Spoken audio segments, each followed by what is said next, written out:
This is the Andre Segovia Show. Welcome everyone to the Andre Segovia Show. On this episode, I have special guest, Curious Joel, and I'll let him do the intros. Joel, welcome to the Andre Segovia Show. Introduce yourself to people. Thank you for having me. I'm really excited to be here. Like you said, I'm Curious Joel. My podcast, Curious Joel, is just about me diving into the topics of people's passion and interesting conversations. I like to get into the nitty gritty of the personal experience that people have had with different things. Whatever their passion is, I like to get into the behind the scenes, the background, the everyday life, the struggles, the things that like were easier, the things that people didn't expect to be as hard, the things that just they don't normally talk about out in the open. You know, I like to get past the public relations answers to things. I like to get to know the mind behind the passion, you know. And I just dive into that. I'm going to be having some interesting conversations come up where we're just talking about our topic and just kind of diving into the topic and getting nitty gritty into that. That sounds interesting, but I have to ask, are you being sarcastic right now? You're wearing a Sarcastic Society shirt, so yes, we do need your support. No, I also am a very, very big advocate of humor. I think it's a very good way to deal with a lot of things to some extent. You know, I'm a very serious person, but you know, laughter is medicine. You know, that's scientifically proven to some extent that, you know, laughing is actually really healthy for you. Unless you die laughing like one guy did in history. I wish I remembered his name, but that'd be a fantastic way to go. But but no, I can be serious and I can also be very funny. But and I totally relate to that. I'm a very sarcastic person as well. But that was actually one of my first promos of my shots on Instagram. Or I think the caption was, "I'm a very sarcastic guy. Is that going to be a problem?" You know, because I'm supposed to be a business professional, but yet I'm hyperly sarcastic. Because and I've been having a lot of fun with. She's 9 years old now, my daughter, and I saw her when she was developing a sense for catching my sarcasm. Like, oh, all right, I could have fun with my daughter being sarcastic. She's playing on me now. So like, yeah, you were being sarcastic. I was like, It's like, So, and it's fun because it's a good vibe. We jive very well, and I totally get you. There's, man, I feel like I would take the cat out of the bag if I mention it now, but I'll tell you after. I'll see the suspense for when we're done recording. I'll tell you off air on this one. All right, I'm looking forward to it. I'm not being sarcastic either. So, when and as I mentioned in the pre-interview, one of the things that I wanted to pick up on was when we did the stream, which I really appreciate you lending your time to come on. It was fun. I want to do more of those. I usually do tech talks, but that time I like to celebrate my 3rd anniversary of the show as it is now. Yeah. I'm like, I wanted to talk with other people that are on their own podcasting adventure, you know? And it was just like that. And I looked through my followers and they're like, all right, they have a podcast. There are others that are not doing podcasts, but are trying to be like their own influencers on their own, own way. I am making time for them as well. I wanted to do this phase first because I do have other ones that are shifting the focus of their podcast. I'm working on them getting on my show. And you were one of them too. So I was curious, and I was being semi-sarcastic when I was saying it too. I'm like, I hope you can hear my sarcasm when I say it. So that's why I decided to look through and say, you know what? I want to talk to these folks, even though I never interacted with any of them. And I have a plethora of content for people to turn back to, say, does Andres do a gotcha stuff? No, people can see what I'm very passionate about, the things that do anger me, and I do not hide my Christian conservative status. That's a front and center. People know it. So that's why you know where I'm coming from. But I also like having conversations with people. So that's why when I was looking through and I was inviting it, I was very happy that you came on. It was fun having you on, despite some technical difficulties. Like, we hope we get him on, and we did. And I had some others say, hey, let's get him back on. It's like, we will. Wait, what do you mean we? It's like, you mean you guys want to do this again? Oh, let's do it then. So Yeah. that worked out very well. But to on that stream, that as you were mentioning, as you prefaced here of what your podcast is, uh, I am curious to tap into that. What inspired you to, like? There must have been something that you saw, and you were just ultimately, quite literally curious. How did that come to be? And you were, was it an impression of something or someone that they went through to your journey to see the whatever it was that they went through just to create this one piece of whatever it was? I would equate that not to a specific point in my life, because I have always had, I grew up with this insatiable curiosity. Like, I was never satisfied with, well, that's just the way it is, and whatever that thing is, I would, like, my brain would start, the gears would start spinning, right? Once my brain had a chance to, like, interesting, there was always something behind everything. And like in a like, when you start looking at humans and how humans exist, what they do on a daily basis, how they do what they do, there's always reasons behind it. And my mom always would talk about, like, well, if I put it somewhere, I probably put it there for a reason, right? I'm like, well, I guess, I sometimes I would think about it, but still, there's a lot of times we don't think about what we do. But I would pay attention to that a lot, and like, there's so many different things in my life, in my childhood, even, that, like, it was just fascinating. Of like, I got to be a participant in a magic show when I was very little, and it was one of the ones where, like, they like basically levitate you on a board as they pull the chairs out each direction, and I'm sitting there like, okay, I could feel the chairs leaving, but I also know I'm floating, and I can't tell where I'm floating from. And my brain, as I'm sitting there, is going like, how is he doing this? Yeah. And I'm like, okay. I also had a lot of these things have to do with magic, which Let's go there, man. But so I had a really cool dentist growing up. He was just awesome. Like, he made it so much fun to be at the dentist office that you actually wanted to go to the dentist. And I grew up being very confused. I was like, why does everyone hate going to the dentist so much? Like, right. But like, we'd get these really cool toys, which I know some dentists did that, but like, everybody there knew who you were, talked to you, enjoyed you, like, enjoyed you coming in. It wasn't just like a job. It was them. They're part of the community, basically. And I remember one time, like, I was being worked on by the dental hygienist, and like the big guy walked in, and he did like 2 rubber band tricks just to distract me from whatever. I don't remember what was going on. He did a good job. I don't remember it, but he just did 2 just really quick rubber band tricks, and right there. And I'm like, instantly, what went through my head at whatever young age I was like, wow, that is very considerate of him to learn something outside of his profession that would help him in his profession of especially working with kids that might not like everything going on in their mouth. And like, but that consideration of this person going outside of their, what other dentists do you know that have purposely learned any other skill besides dentistry to help their dentistry? And that, like, as a child, that was like, that to me showed that he cared a lot about his job enough to go above and beyond. But like, there's so many things that people do that there's reason behind it that people sometimes they don't even think about. And I like finding that out, because that's just like, I like diving into people's brains, because each brain is very unique. They might have some similar end results that come out, but usually that whole process of like coming up with these ideas and making that thought are very interesting to me. And so I find that the more passionate somebody is about something, the easier it is to dive into how their brain works to get that out.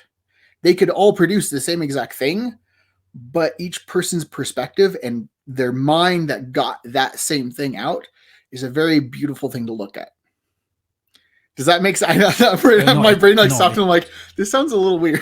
No. But It definitely makes sense. I'm following all your logic. I mean, what trips me up though is that you were a kid. How old were you? I don't know. I guess a lot about my ages, but like as a like 5-year-old, I was using big words. I talked about this on my podcast, and I was like, okay, if someone asked me, I need to be able to verify this. So I talked to my mom. He's like, yeah, around 4 and 5, like I'd hear a word in a conversation, like a big word, and if it was used in context, I could use it in a sentence the next day, no problem. Fascinating. I very much was a fast learner in a lot of things, and in some things I wasn't. But whatever I could do, it was easy for the most part. But I grew up a little quicker than in some ways, than I probably should have from a normal perspective. In other ways, I still haven't grown up. But yeah. Yeah. Well, let's see. I was originally going to get into automotive engineering when I was going to college. Okay. Life took a different course, obviously. I ended up getting business, and I'm not even involved in anything related to the automobile industry. But what fascinated me was physics. I have always loved what make things go boom. It's like, okay, so how? So understanding thermodynamics, aerodynamics, friction, gravity, combustion, and all that, weight, like all of it fascinated me. I mean, I didn't realize at what point, kind of like what you're saying, like at what point did I start loving math? I don't know. But what I did love about math, it was absolute. It's like there is no right or wrong answer. No, it's the answer. Or it's not, well, I forgot the minus sign. No, because if it was actual signs, it'd be going the other way. It's a wrong answer. So it always fascinated me to what degree you move something, you can have the biggest of impact. And that's what's the best way to see physics in motion here among us? It's a car. It's a vehicle. And that always fascinated me because it wasn't just about getting the vehicle to go from A to Z, like boom.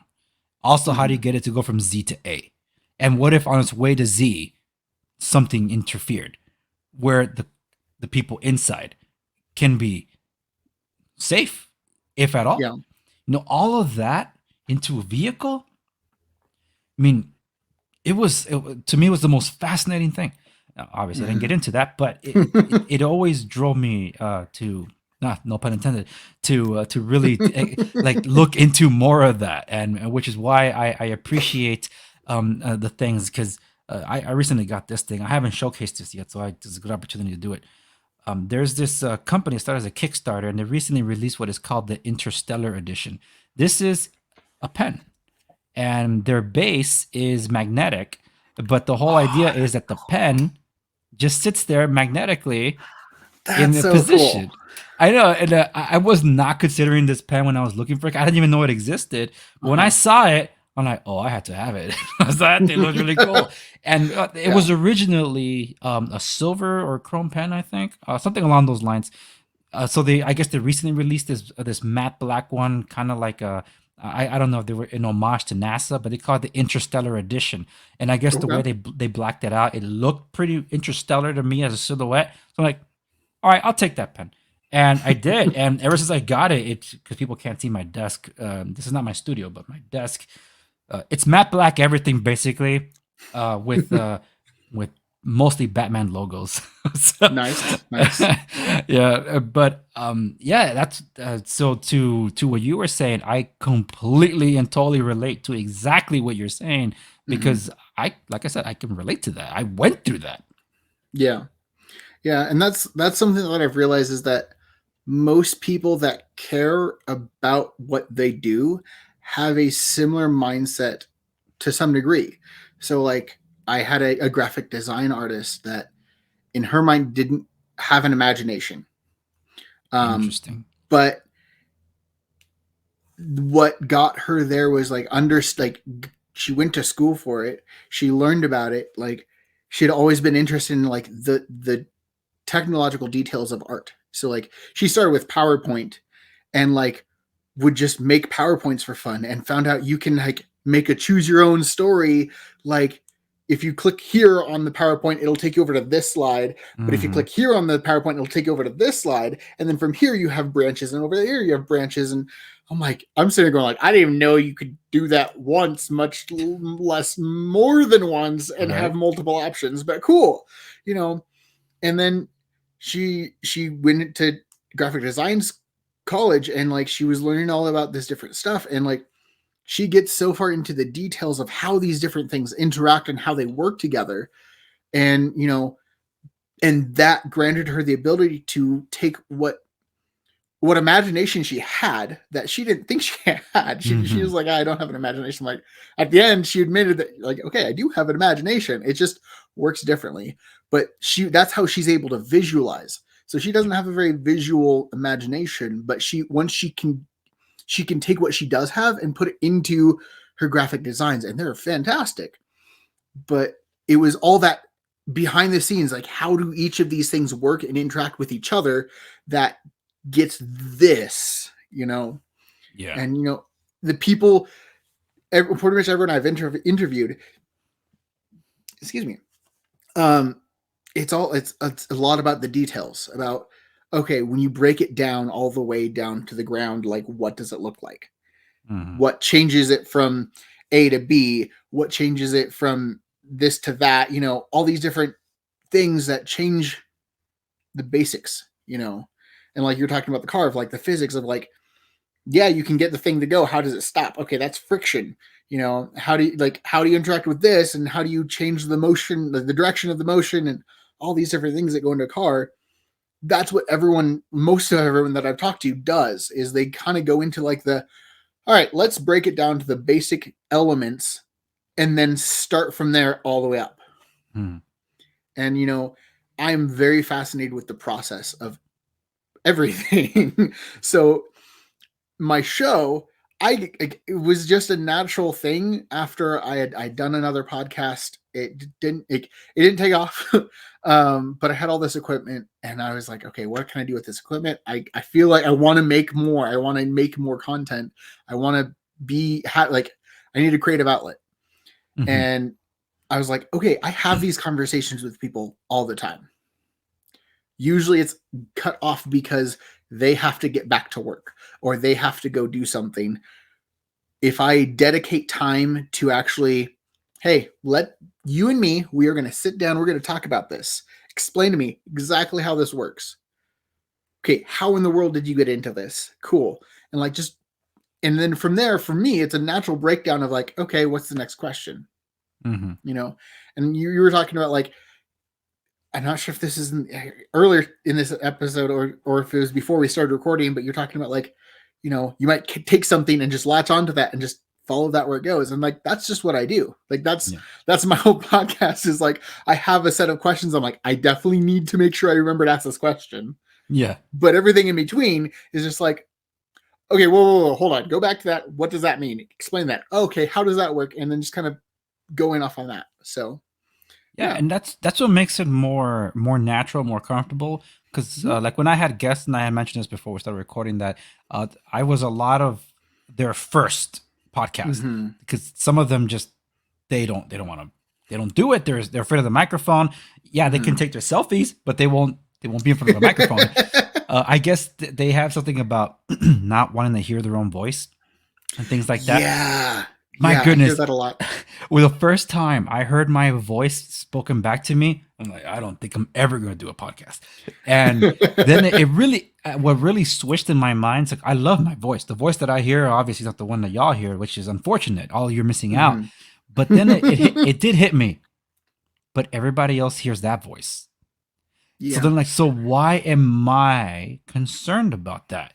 So I stopped. And then I just took off with podcasts. Like, oh, I'm going to make this a thing. And I did. I made it a thing. And now when I'm hearing the most exhausting thing of a creator's process that people don't know, what we're doing here is the easiest part of this.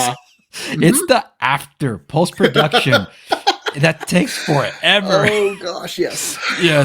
And then the worst part is, I was telling you that there was an interview that I had to save because of technical difficulties. We're talking about almost an hour long, and I had to go through it like 4 times just to make sure it was right. So that means 4 times just to listen to it. That's added to what is called editing, and then the overlays and all that. Yeah. And then playing it all back, just the first draft, the second draft, until you get to the final draft. And these things they take time. I would love to just be able to turn the camera on and throw it out the door.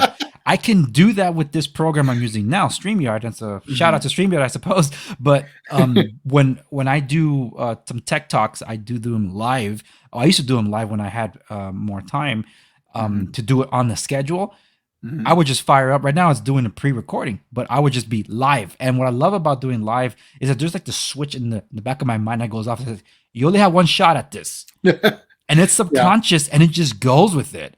You just need to be comfortable, like whether you're talking to somebody or just talking to the camera. That you don't know how many people are watching. It could be 0, it could be 1,000. You don't know, and you just go with it. But I see a tangent, but that's this whole thing about like creating something. It has been a long time coming, and to me, I felt like it hitting my 3rd year as what is the Under Segovia Show is basically a culmination of everything I've always wanted to do since the beginning. Because the tools they didn't exist yet. They do now. They cost money, of course, but it's a lot easier to do it. It wasn't like that back then. It was hard. I have some rough podcasts from way back in the day. What else could I have done? I do enjoy them, and I like them. I had a few people that couldn't get past my first 2 episodes because I didn't know how to edit the audio quality well, and I also didn't record it very well. And I'd done those interviews like a year before I actually posted them, and so they're just like, they're really mad. I'm like, guys, just get past the first 2 episodes. The other quality gets better. And then from there, it just kind of keeps going up a little bit because every time I learn a little bit more. So I totally get that. I was being a perfectionist with my first episode. I drafted, I knew I was going to write about, because, well, I have to also admit that the early episodes of my show are, because it's a real estate centric or business now show, was quite frankly informing people about real estate. Like, how do you make that entertaining when people don't even want to tune in the first place? Like, my friends and family are like, yeah, we support you. It's just that's not my cup of tea. Well, that's not really supporting me. You're not tuning in. It's like, I need the clicks, I need the likes, I need the shares. Yeah. And so things started picking up when I started doing podcasts in Espanol. So when I switched some episodes in Spanish, I did 6 episodes in Spanish because they were just really informative things. So I could speak to that and keep them condensed. Yeah. The one I couldn't do, but is coming up, and it's more fitting now because it speaks to my community. It's going to be like financing and loans and all that. That is coming. So I'm announcing it now for folks so they can be in the know. But when things really shifted was when I had to address certain things that were happening at the state level that were affecting real estate. And now I'm like, well, now this is my wheelhouse because I have to address these political actions coming against it. So I addressed that. And as soon as I did that, suddenly Andres is getting political. Like, I'm informing you of legislation that is affecting you. And it just so happens that we live in a one-party state and they're the ones pushing it. And I'm telling you what they are doing. So that's where I got some pushback. But then I started getting noticed by others. It's like, okay, so are you going to be letting in more of politics? Like, no. I'm going to be addressing it, just that some people take facts and say, no, you're just giving your political opinion. It's like, that's the unfortunate world of politics in the arena of ideas, because they just think they're just fighting ideas, but each side is entrenched on their own ideology and said, no, it's this way. There is no other way. There's no in between. Come over here or you come over here. We're never going to agree. Whatever. But there is a place and time for that. That's why I do what is called off the record. I do locals because I can't shut up about it either. That's why I invite you to come over here if you really want to have those conversations, because I'm done with the shouting. This book, The Under Segovia Show, Transcripts of the Early Days, this is the first book I made. This is over 500 pages the way it's printed, and it's pretty thorough. There's some spacing in between, but the real version has a bunch of pictures and graphics that I legally couldn't put into the book. So Right. that's unfortunate. But that is, to me, it's history, and it is politically driven, because that's what I did. That was the show. Yeah. But I'm tired of all the talking heads and the shouting and things like that. That's why I'm like, I'm not being effective if I'm just going to be another shouting voice among all the people that are shouting. So Yeah. it's not gonna. I had to walk it back and reframe my show. Mhm. So that's why it's morphed a lot actually over the past several months, where I've been doing more interview heavy content. That's it. For lack of a better description, I tell people my show has unintentionally formed into something akin to what Joe Rogan does, because all he does is interviews. And Yeah. that's kind of what my show has become in a way. Mhm. It wasn't always intentional, but it does make it more interesting where it's not just me, but I still have my episodes of discussing business and the effects that politics have on it and things like Mhm. that. And if I want to get you the juicy content, like, oh, go to locals, I'm not going to push it on you unless I know I have to. But until that point, that's really, it's all become a process. And I'm really giving you a microcosm of what is almost 20 years worth of work. So it's been that kind of process to get to this Yeah. point. And this show, like I said, when I started 3 years ago to rebrand it, being all pro and business, to finally get to just being comfortable and loose and more authentic instead of just being, okay, put on the suit and be pro. I needed to get to that point, like finding my Yeah. stride. Yeah. And it was trial and error along the way. And I had to lose people. You lost me. I prefer the tech stuff. Like, I would love to do the tech, but I'm not getting the tech that people are sending me. No one's sending me. I have to get it. And I'm not one of those people that start their YouTube channel by taking advantage of the Amazon return policy. That is such an awful way to do reviews. If I review a product, it's from a business standpoint because I want to use the product. And if it worked, I keep it. If it doesn't, I send it back. But I was getting accused of trying to grow my channel because I was taking products and returning them if I didn't like them. It's like, that had nothing to do with me just wanting to review the product. Yeah. And then those same people complain like, how come you're not doing any more tech reviews? Because I'm not being supplied the tech. Yeah. It's, Yeah. That's something that's like really hard about tech channels is like, because I like tech a lot. We talked about this briefly before the episode. And like I like tech, but I also like honest tech. And a lot of people, like, once they get the sponsored items, they're scripted sponsored items. Yeah. It's, well, this is the best product I've ever seen. It's like, did you say that about the last 3 things you've done? Oh yeah, sorry, I missed the brand name on the bottom of the channel for this episode. It's like, it's sponsored by this. It's like, oh, are you sure? Because, oh yeah, you didn't say a single bad thing about this thing. It's like, this is the best. It's like, what do you mean? From what you're telling me, this shouldn't be the best thing ever, right? And like, if you don't have those sponsored things, it's really hard to, like, if you want the honest tech reviewers, oftentimes they're having to jump off of a already successful channel that they're making money off of so they can buy the tech that they have, and like, it's a really tricky, like, narrow road of like honest tech and, can continually support this channel tech, because if it's sponsored, a lot of the times those sponsored videos are not going to be honest, and so it's that like trying to get that balance. And like, I've found a few that kind of do that well. And one of my personal favorite is Mr. Who's the Boss. And he will review things. And sometimes the company will be like, hey, can you review this? Like, sure. It's like, and here's what we want you to say. Is like, nope, I'll still review it, but you don't have to give me money. And it's like, that's the sigh of relief of like, thank you. You still doing it. You went out and bought the thing so that you could give an honest review because you weren't going to be swayed by whatever someone else is saying. And, I know that with him, I can get an honest opinion, and that's just something hard. Like you're saying, like, you had to get the products. You weren't being sponsored by anybody. Nobody's paying you to go out and buy these things. You have to supply that yourself. And that's just a really difficult thing to do.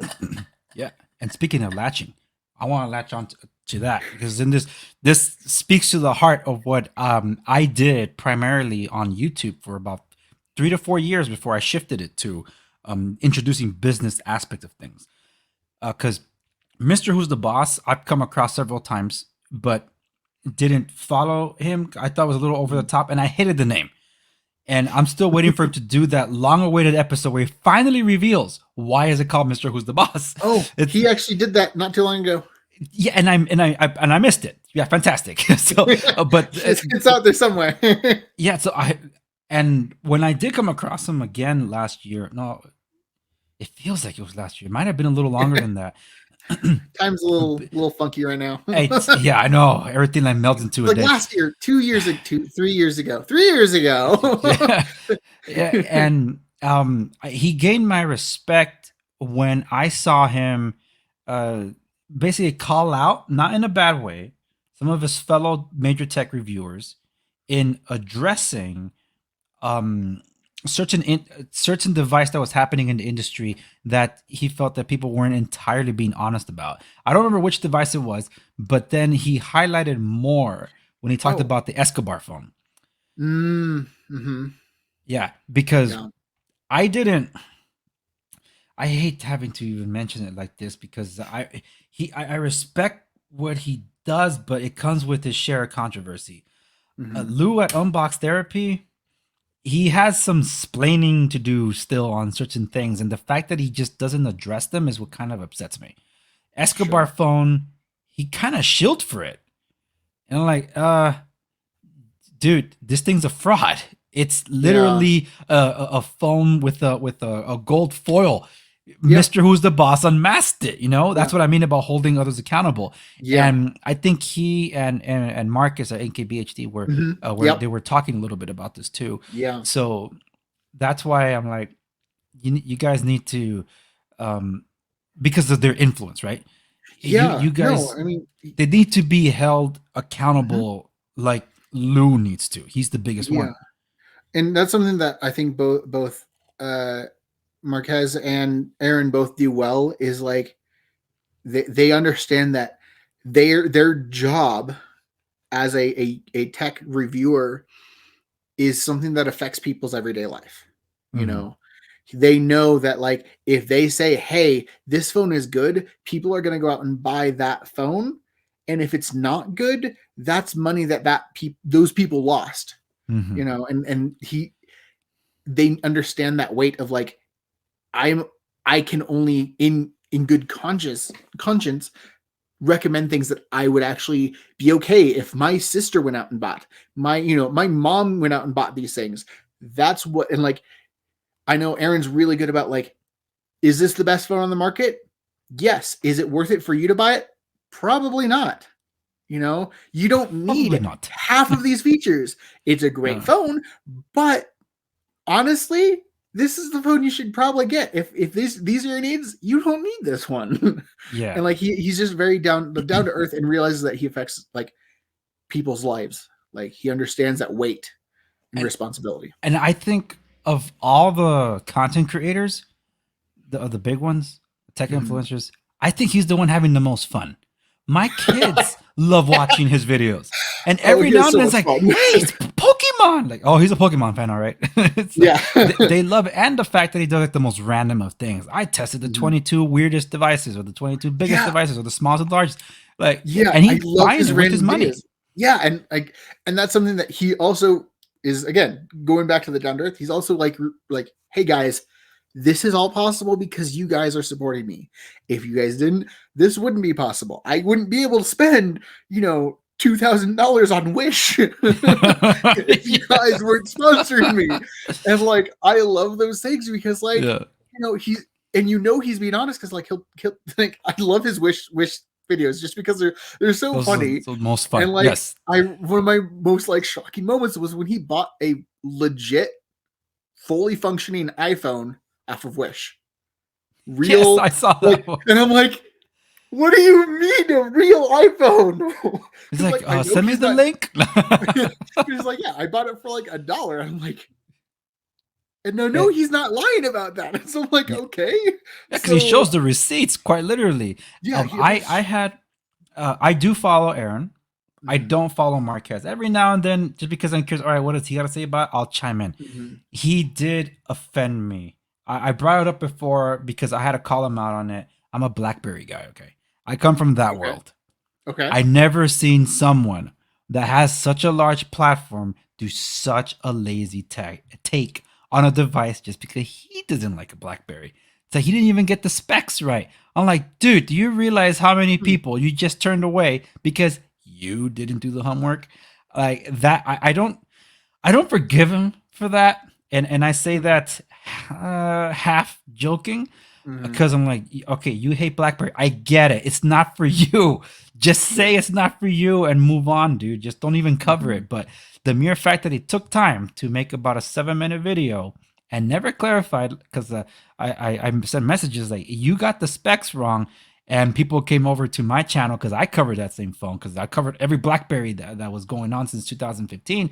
They're like, thank you for giving an honest take on a BlackBerry. That's how my channel took off on tech, because I wanted to be the voice. I think that was the video that broke the camel's back. I'm like, okay, that's enough. I'm gonna dive straight into this and become a BlackBerry apostle. Let me spread the gospel of BlackBerry, but also holding BlackBerry to feet to the fire, because I called them out on everything. Right. But my first appearance on another podcast was actually the Crackberry Podcast from the biggest BlackBerry channel called Crackberry, and the biggest website at the time, Crackberry. So the guy that runs it, Kevin Mikola in Canada, he and I did exchange pleasantries every now and then to stay in touch over the years. But yeah, I had to be that voice, and that's where those are my most watched videos. I had a worldwide audience, and people were sharing my videos because they say, this guy is speaking from the heart of a business person that knows. Because one of the things about tech, and this kind of goes to a lot of what we do, actually, you and I too, a small business owner doesn't have the economy to scale to buy everything to make their things operate properly. Like if they're gonna, they need e-commerce, they need an email system, they need accounting and all that to manage things like that. Not to mention telecommunications or whatever. No, that's a lot of money, especially a small business when you're pouring your blood, sweat, and tears into it. At the time, as the developing of technology too, and things were becoming more efficient for us.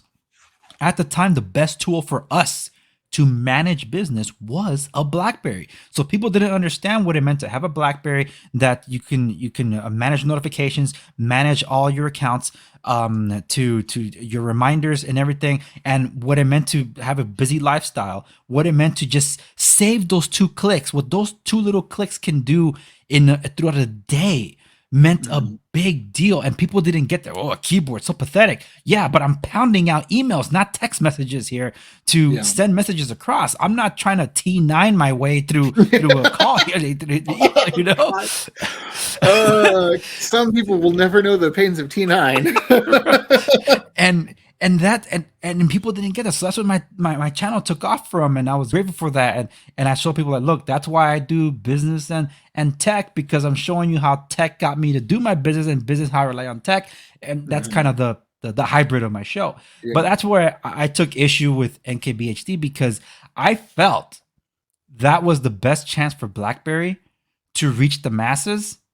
And I think that that what Marcus' review, which was the most watched review of that video, did such an injustice to the product.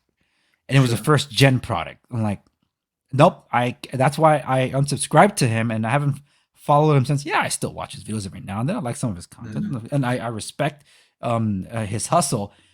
But I also find his videos boring. They look fantastic, but I find them boring, which is why I enjoy someone like Aaron, where Aaron and everybody has their voice, and that's cool. Like Lou from Unbox Therapy, I unsubscribed to him because like every video was the same. Put the product in front of him, it's the same. Like it's the same video, like you mentioned. All that's missing is the sponsored brand at the bottom. He's saying the same thing in every video. It's like, oh, dude, I'm done. This is just the same episode I just saw last time, you know. And that's why I was done with them. My favorite though And I credit to him, and I'm going to name drop in here because he's the one that encouraged me to do my YouTube video. Mr. Mobile, Michael Fisher, when he was still at Pocket Now, he's the one. I reached out to him. I was like, hey, look, I'm really curious to starting, man. I just don't even know where to begin on this. And what he mentions, like, hey, you know how I did it? I use a cell phone camera. That's how I did it. I crappy audio. And then he shared that he made an episode of that on YouTube for Pocket Now just to share his experience. And then I'm like, all right, dude, I'll do it. And I'm like, hey, we'll see what happens. Now look at me 7 years later since I started. Yeah. So yeah, and that's like that's also like a core thing that like I've been talking about recently with some people about like there's so many people that just see this like finished product of like, well, look at a successful, you know, these people are these YouTubers, like, wow, I could never do that.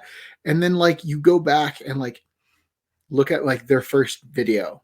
Mm-hmm. And you're like, okay, you know, and like that's something that like again, like I had that moment of like I have the equipment to do this at a slightly better level than some people get a chance to start their shows with. You know, I have my microphone, I have my computer, I have like a setup, I have like the editing tools to do this already, and it's not going to be this extremely raw, like, and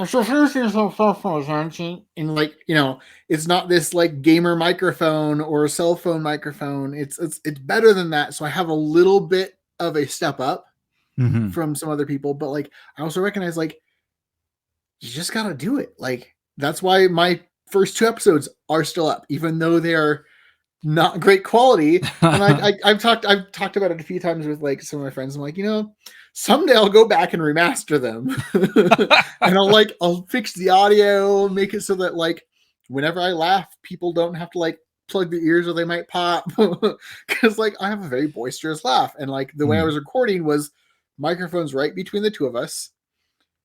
But if I'm louder than they are and I laugh, you know, if I'm interviewing someone quiet over there, talking about here, and then I go ha ha ha, ha and it's like oh, and like so their volume's all the way up for the other person talking, and I'm like, okay, well I didn't realize that, and then when I edited it, I didn't know how to like cap that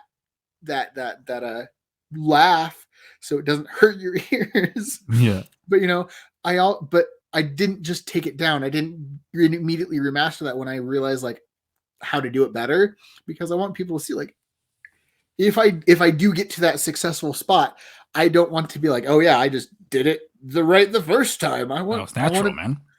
Yeah, I want to show like I just did it. Like this is what happened. This is how it happened. And if I remaster those episodes, those are going to be future episodes. You're still going to be able to go back and listen to the really bad ones, because like that process, like you were talking about this earlier, and I want to touch back on that. It's like that process of finding your stride, you know, that's a process that a lot of people struggle with because they're like, oh, but I started as this, or, you know, I don't know why I like this or whatever. It's like, just do what comes naturally, because what comes naturally is going to be the best thing you can do. You know, if I were going to try and do this like super scripted interview, like, okay, so I'm going to say this, and then here's your line that you need to give me back. Like, that's not going to come naturally to me. You know, if I'm like, okay, I only can talk about these specific questions, that's not going to come naturally to me. Yeah. I'm going to be struggling, you know, like, anyway, moving on to the next point I have to make. You know, that's just not going to come naturally to me. And there's other people out there that I'm sure like just asking questions off the cuff is not their style. You know, they have to have every question written out because that's how their brain works, you know, and I wouldn't want to switch places with them. You know, I wouldn't ask them like, oh, you're doing your show wrong. Like, I don't, there are very few people out in the world that I've listened to and like, yeah, you're doing it wrong. And usually that's more of a objective viewpoint of like, okay, you need to fix something. It's not usually like, oh, I don't think that's how they should be doing their show. Like it's not a, yeah, it's usually for more of a technical, factual side of things more than like I don't like your style. Yeah, exactly. If I don't like your style, I'm like, yeah, that's just not what I like. But like doing what you do best, doing what you do naturally is going to be the thing that people are going to flock to. People most of the time don't want to see people or want to watch people do these things that are like, okay, I'm going to put my suit and tie on and I'm going to sit down and I'm going to go through these things. Like, it's like, well, they can tell when that's not what you want to be doing. People have a high intelligence for that. And if you don't feel genuine, oftentimes they'll just like, okay, well, I'm done with this. And they just leave, Yeah. They don't want to be around for that. They want to be around for like, what do you do? How do you present it? If I start like doing a monotone voice for my podcast and like, okay, so what's next for you? I'd have so many people just leave because like, okay, what happened to Joel? What happened to Curious Joel? That's always like, whoa, what? Oh, that's crazy. Like they would be like, okay, what happened to that person? And so like it was really enjoyable for me to hear you talk about like how you just kind of naturally shifted over to this interview style that you've been doing, finding that mix of like, I'm going to do these episodes, I'm going to do these episodes. And that's just what flows naturally. So that was really cool to hear. Yeah. Well, thanks. And that's because like one of the constructive criticisms that I got from a friend, I really appreciated her input, was because she knows me very well. She says, you need to let more of your personality in. It's like, yeah, I want to, it's the professional setting and real estate business and all these different things, walking to people, how to help them. I'm like, yeah, I do want to do that. And the thing is, I was listening to the people that told me, keep it professional, keep it professional, keep it professional. Like, yeah, but I felt like I was holding myself back. Yeah. Because every time I did tech, I felt like I could just like, all right, let me relax and talk tech. It's like, yeah, but if I'm trying to win people over in the business side of things, because that will probably, hey, if you like it, you're in Southern California, you need a real estate broker to help you out with buying or selling a property, consider me. Ding. So there's my input right now. Go to www.segoviares.com and you'll be able to pull up all my information just to see my licensed broker. But that, just to get to that point, was it took something out of me. Like I wasn't sure if I was commingling now two different worlds together, but that was the natural progression of where it was going, and I just had to embrace it. And once I did, the followers came, the interaction came, and I want to say some respect came with the territory, because I have people on my show that they have tens of thousands of followers compared to me. Like, you came on little old me show. Thank you very much. And when people have their questions, it's like, well, who is this guy? Well, to me, I don't get starstruck. I got starstruck on one of my most major interviews, and I'm not gonna lie, it is the most major interview I had. I can't top that. No one's gonna be able to top that. I got my favorite actor on my show. It's like, I'm sorry, I interviewed Mark Geist, one of the 6 American heroes from the whole Benghazi thing that happened September 11th, 2012, without entering into what makes it a political fireball. Forget that part. The point is, if it wasn't for these 6 guys, at least 40 Americans wouldn't be with us today. And talking to him, I've seen the movie, read parts of the book, but I knew the entire story. I've seen all the interviews since the day it happened. I never once thought I'd be talking to him. Even though it was virtual, it felt like face to face. And I was supposed to be interviewing him, and I found myself talking with him. And I opened up about very personal things that my show wasn't a forum for anything like that. I even told him, sir, I have no idea why I'm opening up about my suicide days and all that stuff and talking to you about it. I was so vulnerable in that conversation with him because I thought I could have that with him.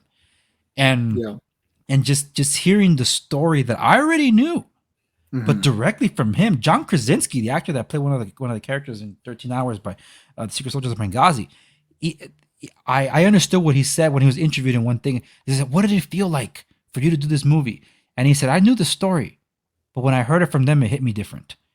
And here I was listening to one of those guys that had the most gruesome of injuries, by the way, and just seeing him in the flesh, and we're talking, and for people that watch carefully that interview, I was very misty eyed in that one. It's like I was just so overwhelmed with like I'm talking to a real hero.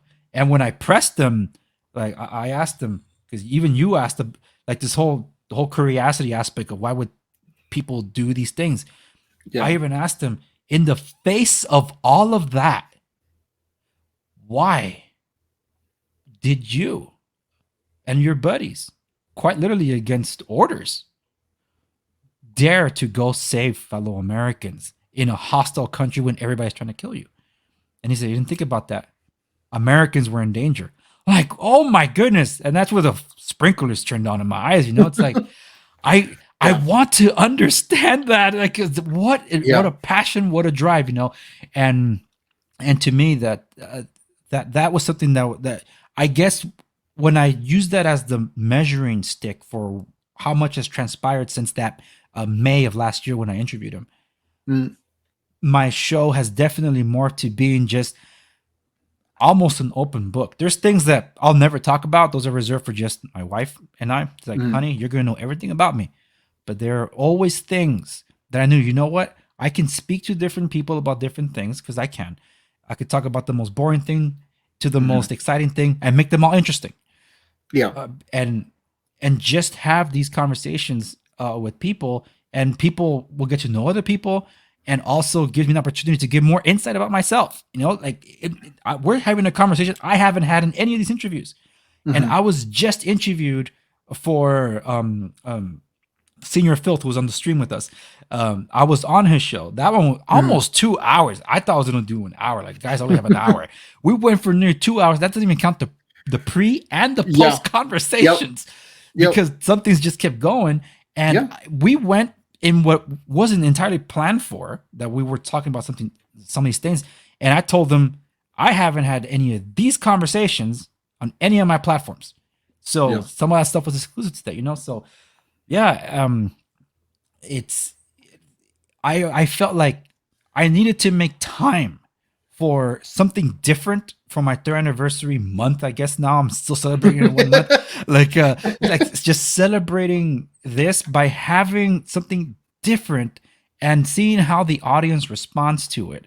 And so far, it has been the most interactive time this month that I've had since the inception of my show, or when I took on the big tech influencers with BlackBerry. I haven't had that amount of interaction like I've had this month, and it's made me comfortable. It's like, hey, this is me. This is my show. You're welcome to be here. I would love to have you here. And if you don't like it, well, I appreciate you taking the time to listen. Yeah. And I think that's something that I knew I wanted to do, is just like, I don't want to be apologizing for who I am. I don't want to be apologizing for what my show is. I want to do my show, and if people like it, they will stay. If they don't, maybe I'm not supposed to be doing my show. You know, if everyone leaves, like, okay, this isn't like, I don't want to be. Wow. Okay. Of course, I have a habit. My brain loves to just make me forget words in the middle of recording anything. And like, I'll like second guess myself while I'm like, is that right? But like, pandering. We'll fix it in post. See, I don't like doing that either. Like, I want it to be real. And like, but like, I think the word is pandering, of like, I don't want to be like, oh, someone didn't like that, I'm going to just move away from that. Like, I want my show to be my show. Yes. And like, sure, that like, I like constructive feedback and constructive criticism, but like, if it's like, well, I just don't like how, you know, if people don't like how over the top I am sometimes, like, okay, well, that's me. That's who I am. I'm not going to change that to make people stay on my show, or to stay listening to my show, I should say.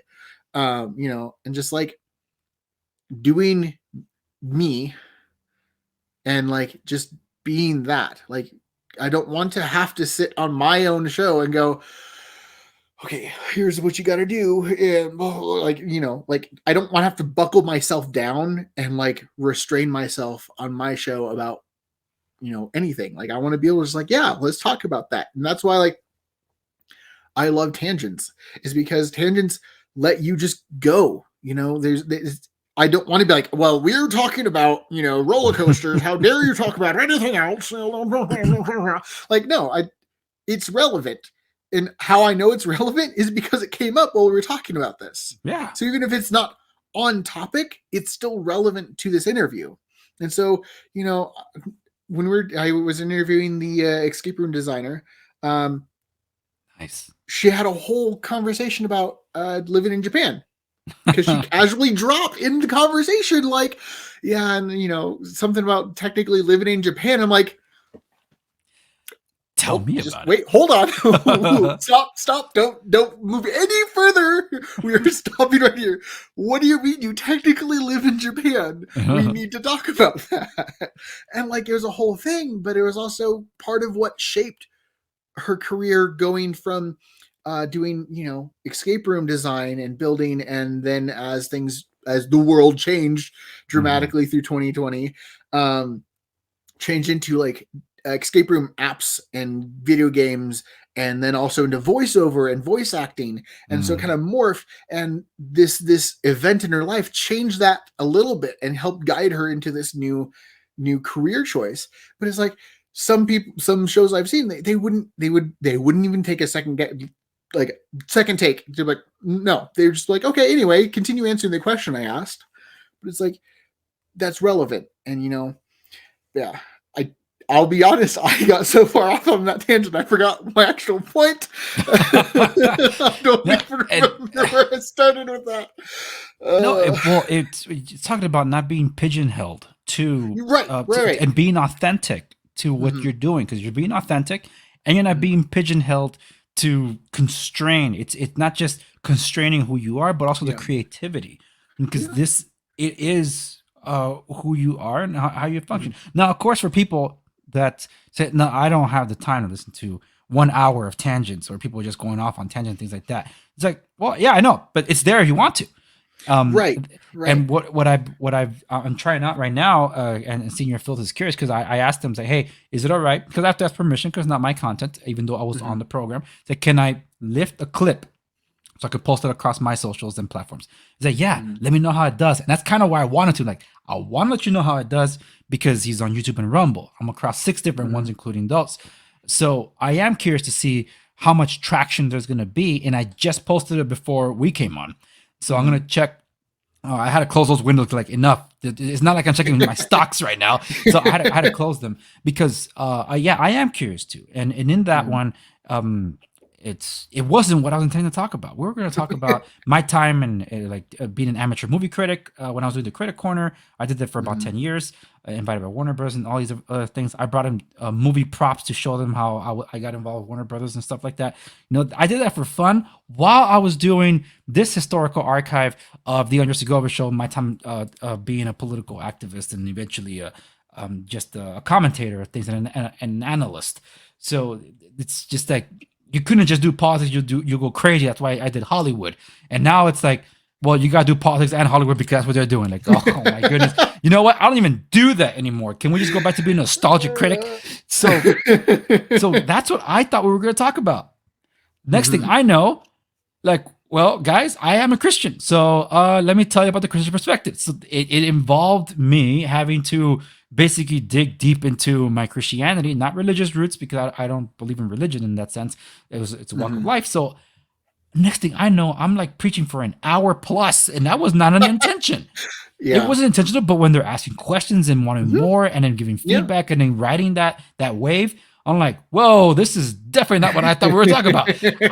Towards the end, I even told him, hey guys, I don't mean to take control of your show here, but I brought some props that I wanted to show you for the Hollywood stuff. So I think we're wrapped. Could I still talk about this? They're like, hey, yeah, sure, throw it in.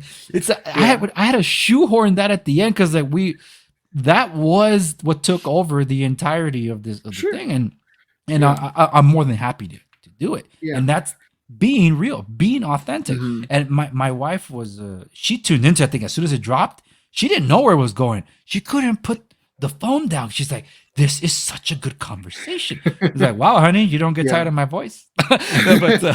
Well, I mean, go ahead. I was gonna say, like, that's one of the reasons that when I sit down for an interview, I usually I like my interviews in person. And because for me that just has a little bit better chemistry. Like, I mean, what we're doing is just fine. Like, it's fantastic. But some people, the in person is a little easier to just get into conversation. But I also tell them, like, I don't have a cap. We don't have a moment where I'm like, all right, we're done. Sorry, wrap it up. You know, I've had sat down for 4 hours with somebody and talked.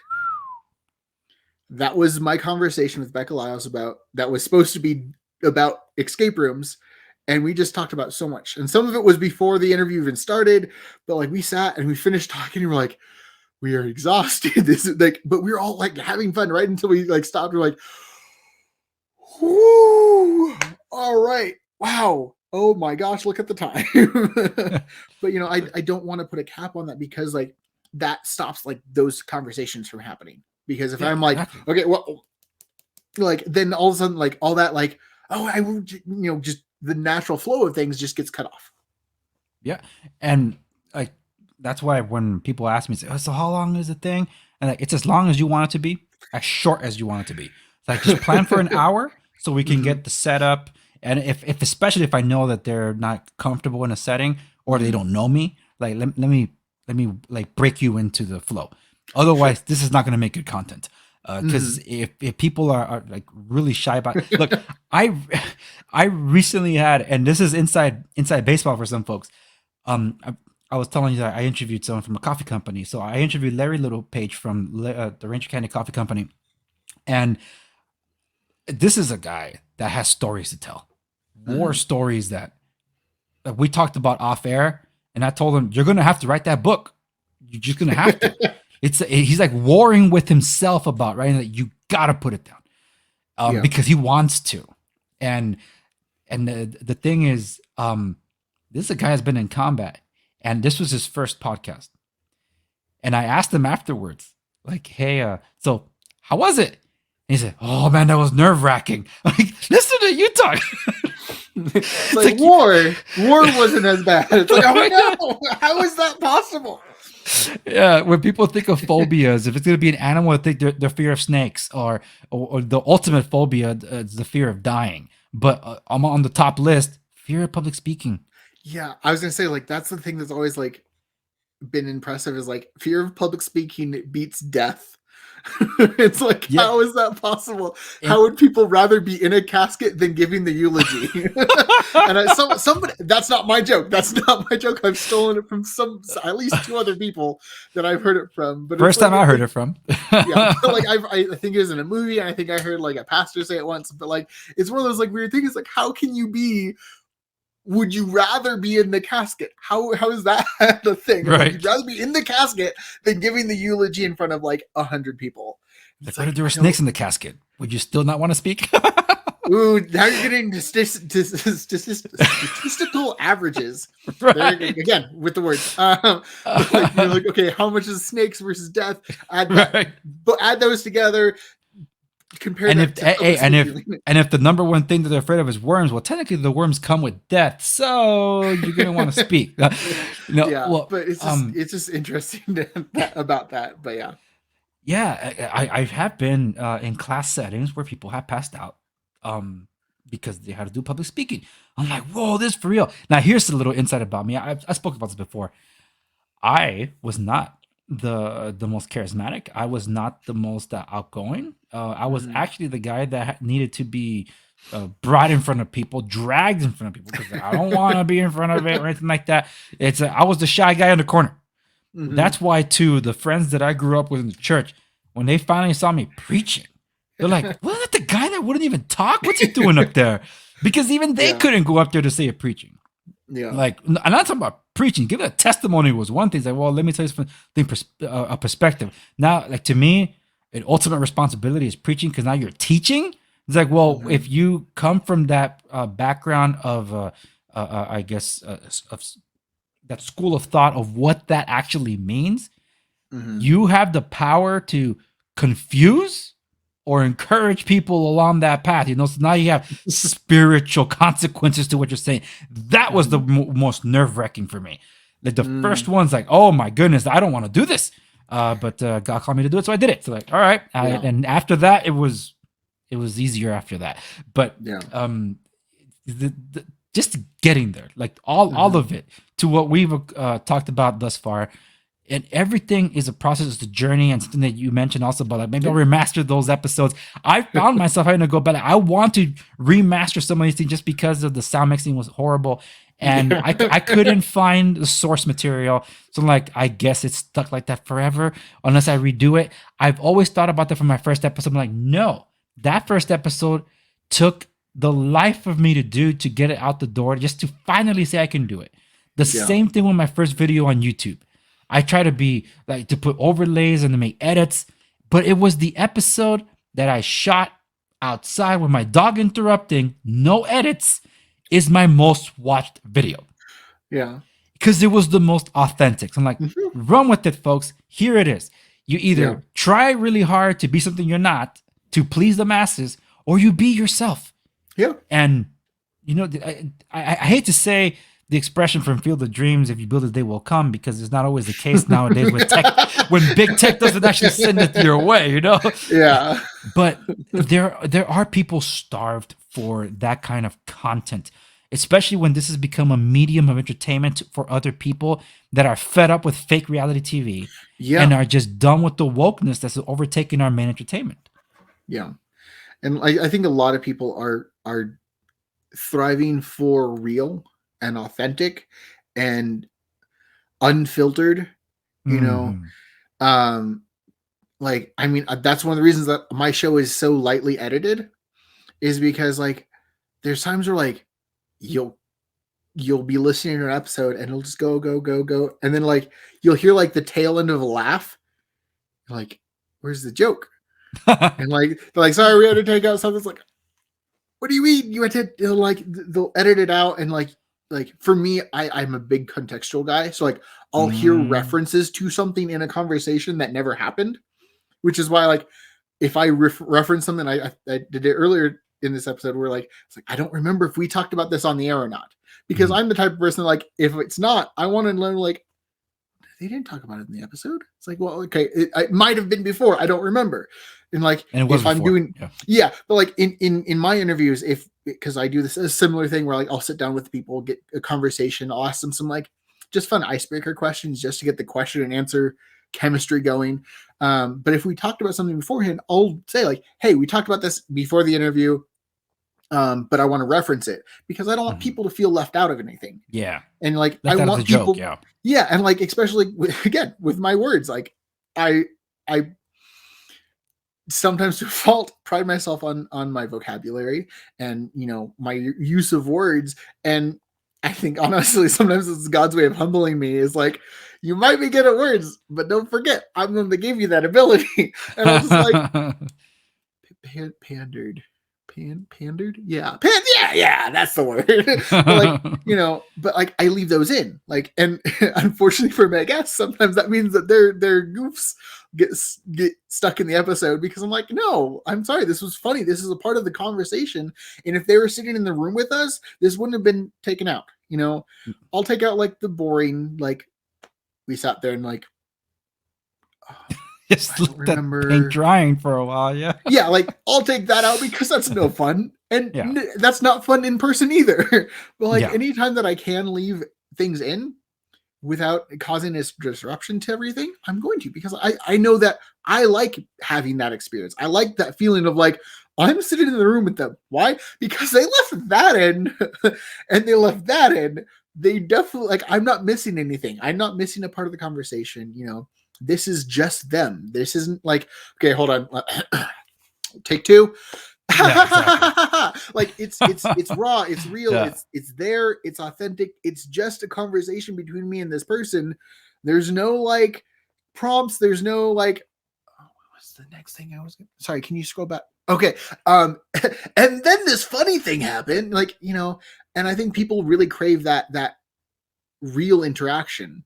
And that's, again, going back, I say this a lot, that's one of the reasons that I do the show that I do the way I do it, is because like so many people are fed up with like these scripted pranks and these like I was recently looking at an article of like people that are doing like those like, oh no, like selfies, but there's like a mirror behind them, and and they're like, my girlfriend's like snapping like snapping pics, and I just couldn't stop her. It's like, dude, there's a car right behind you with a window, and we can see your like phone right there. It's like, it's why just be real. There's so much, like my favorite quote, and I think one of the most important quotes in history is, "Not everything you read on the internet is real," spoken by Abraham Lincoln. Or Thomas Jefferson. I love that one. There's also one that's like it's a selfie picture of like Abraham Lincoln like in a mirror, and it's one of my favorite because they pair it with the quote, and I just love it. Yeah, and I think what upsets me is sometimes people have to have a sense of like, have your guard up about certain things. Like there are certain accounts, for example, on social media that I absolutely trust. Like they are not going to sway me the wrong way. But even when I see something, I'll be like, let me wait and withhold judgment, or let me look into that. Because there's been, especially as of late, there was a lot of it from my conservative circles, for example, when the whole Leah Thomas swimming thing, not to get into it, but the point is the results of it. Supposedly one of the swimmers went on Twitter to take on Leah Thomas. I did not chime into that because I don't know, I just didn't, like, if someone said take the fight, fine, take the fight. But I had my misgivings about that Twitter account. It was a fake account. It was a fake person that didn't exist. And that's just it. It's like anyone could be susceptible, because conservative news outlets ran with it. They were running, look, so-and-so took on Leah Thomas to say this, and that. It's like, so now how do you look because you fell for it? That's what happens with the internet, where some people are like, oh my gosh, did you see what happened? And I found myself, I guess you could say it's a moment of self-censoring too. There's been certain things that happened this year, and I didn't chime in on those things because, okay, fine. You feel a conviction to say you support this or that. I'll allow it to an extent, but you start virtue signaling, I'm going to let you have it, because now we're reaching a different level here. And that happened with some of my family members. So then I'm like, okay, enough with the virtue signaling, because none of you are actually monetarily supporting whatever's happening. You're just trying to show that you're supporting it via this, and you want someone else to put in the money, but you wouldn't do it. So then when I showed them certain things, they're like, where? And I'm being very vague here on purpose. They're like, oh, but how is that real? Oh, no. What you're sharing me can't be real. I'm like, this is what they're hiding from you. So think about what you're posting now. And that's where I'm like, look, I don't have a dog in this fight, so like I'm stepping out of it. But if you insist, I will show you the things that no one else is. So that's one thing I haven't liked about what's been happening, where people are quite literally making Meta, the universe that Mark Zuckerberg's been creating, they're like, oh, it's not real. Then why are you acting like it is? It's like people are behaving in a way where this internet thing is real. Now, this one actually requires context, because we're talking about something to that extent before we started recording. And it's with respects to, is it the demonic? If you're being spiritually attacked through the internet. Look, some people put it too much spiritual weight into certain things. And like you said, sometimes it's just people. Yes. And sometimes the person is the one in the mirror. It's like, the one in the mirror is the one that's holding you back or challenging you, you know? And that's why some people put too much weight into it. But where the spiritual aspect does come in is how much power we give over to this system over us, because we can't let it go. Put the phone down. Disconnect. No, I need to check the notifications. Someone liked something. You know, it's that's not healthy. You got detox, man. Yeah. No, and like I get that comes down to a personal battle of like, you know, and something that I've stepped back from a lot is like, which is now I'm trying to step back into, but like I don't go on social media a lot. Like, and like my fiance gets annoyed with me because like she has notifications whenever I post something, and like I'll get the notification from Facebook that like, hey, you have memories, and I'm like, I post a lot of funny things. I post a lot of funny things that a lot of people like. And so I'll go back onto my memories. I'm like, oh, that's still funny. That's still relevant. That's still funny. And I'll just repost them. And like, that's all I'll do. I'll get off Facebook after that, you know? And then like, someone's like, did you see this? And do you see that? I'm like, nope. I barely was on Facebook. It's like, but you posted so many things. Like, yep. All of them were already things I had posted.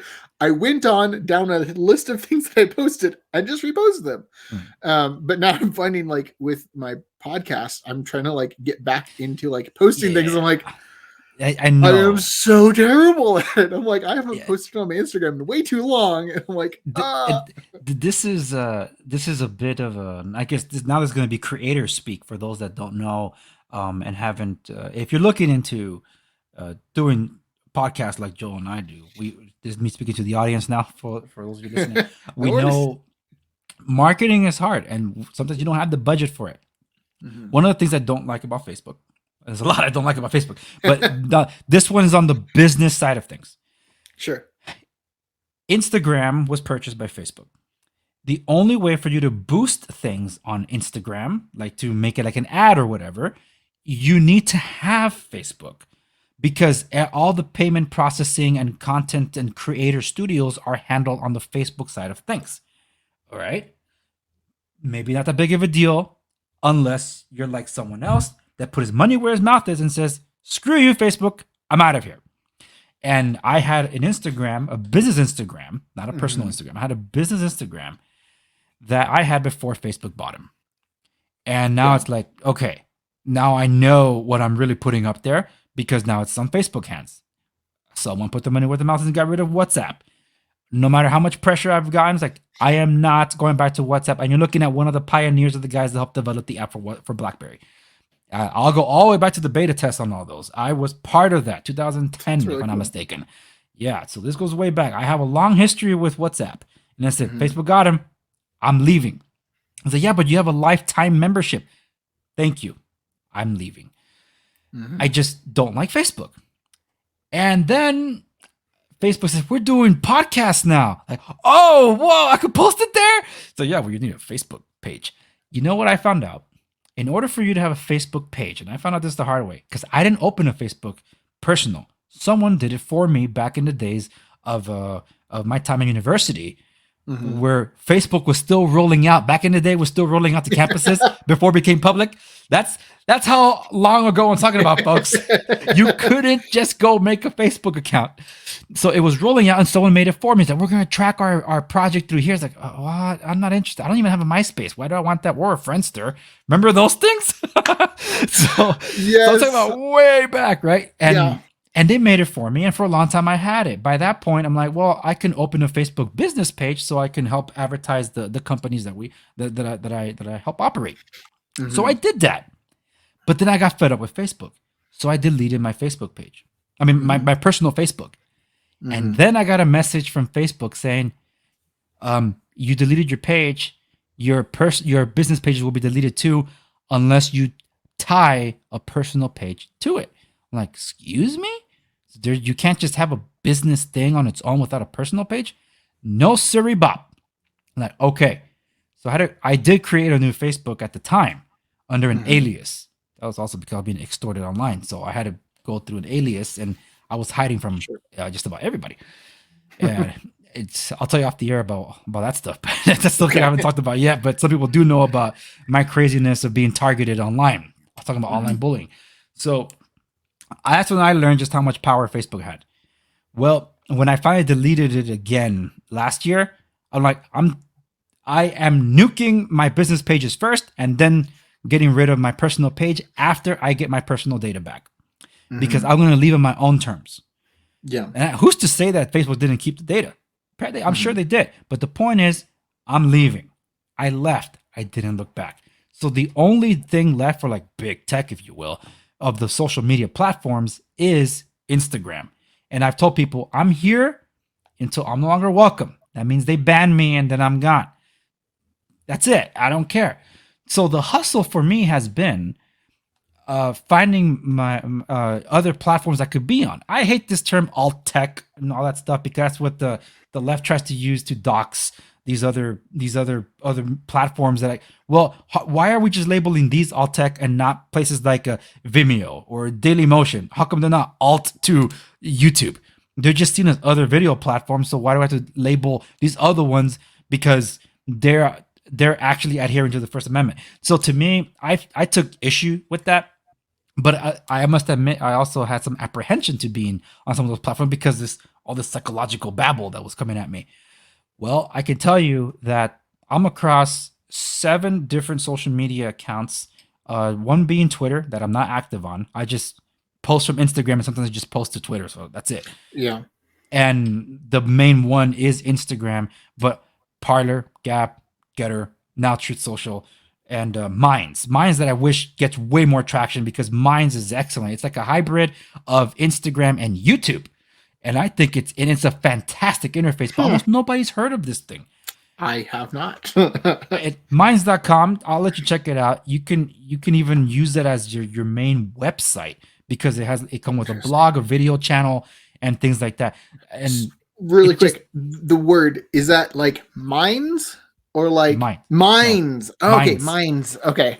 Yeah. Sorry, I was like, I don't know which one this is. Mine. Yeah, Mines. it's a Lord of the Rings reference, right? No, but Mines. Yes, Mines. Cool. So I'm across all these, and some of them are hit or miss, but the interaction that I've gotten, the traction that I've gotten, and I was going to share this for the episode I was scheduled to record today, but we're doing this one instead. I brought the receipts to show the big tech censorship and throttling of my channel on YouTube. And even on Rumble, because they did throttle me on Rumble. This is from last year when I just joined and it was taking off and then like, what happened? Like, whatever. But then to see all these other platforms where people have found me and some of them have embraced me. Others have hated me. And that's okay. They come with the territory. Yeah. I'm not going to impress everybody. Sorry, I'm not going to change for you. Yep. Take me as I am or leave me. That's it. But it's been impressive growth that I've experienced that I could not have or duplicate on YouTube. So to everybody else that's asking, if they want to get into something like this, that you and I are doing, the trial and errors of it, yes, the Facebooks of the world, the YouTubes of the world are the most standard places because it has the biggest audience reach. But if they do not feed the algorithm to those that would enjoy your content, it's a moot point. You can have a presence there, just don't make it your primary. And to speak to something you said, Joel, with this whole thing, like, well, I stayed away from it, but not coming back into it. That's something that I do, where I'm only there to post my things, but I selectively choose where to be to get like news digest and other things. The reason I'm on so many other platforms is just so I don't use Twitter. That's literally the excuse. Yeah. But I have a Twitter that has certain accounts on it because they don't exist anywhere else for local alerts, like whether it's police alerts, traffic alerts, and things like that for local areas, because there's no other way to get it. Yeah.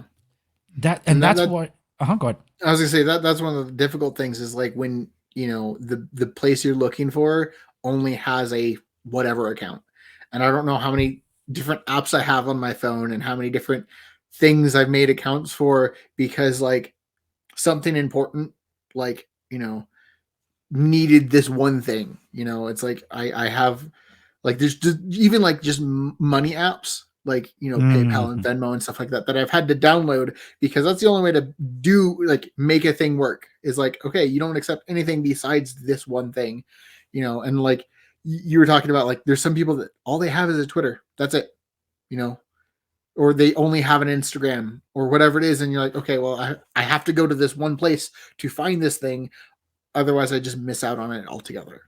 Yeah, and that's why I try to make myself available on as many platforms as I can. But ultimately, the reason I did that is because I know what's inevitable. My channel will be canceled. They already throttled me, shadow banned. they've YouTube, for example, has unsubscribed some of my followers, and they have to resubscribe. But sometimes my subscribers can't see my videos. Like, no, it's there. I posted it. It's like, no, it's not on the feed. I'm like, huh? And even when they go to my channel to scroll through it, the video is missing. I'm like, okay, what's going on? And I have the creator studio, so I look at it. It's right there. And I will send them the link, and when I send them the link, they open it and say, hey, there it is. But they can't see it on their feeds. That's called shadow banning. And when they throttle is if an episode's picking up traction, stop it in its tracks. Or maybe they're feeding the algorithm to people that are not interested in it. It's like, what about the people that are? They need to see it. That's why I appreciate people that see my content and say, hey, the algorithm brought me here. Like, thank you. At least there's something, so, and those things happen. So the reason I did it is because you don't want to put all your eggs in one basket, especially when you're putting all your heart and soul into something like this. And the last thing you want is to see it all go up in flames. And here's something that I'm going to announce that I haven't made an announcement yet, but it just happened hours ago. Spotify allowed me to do video podcasts. So I am now having another platform for people that are able to see my video content. I don't have to produce audio and video for the podcast. I can do it all in one, and they'll just rip the audio off for me. Like, hey, thank you.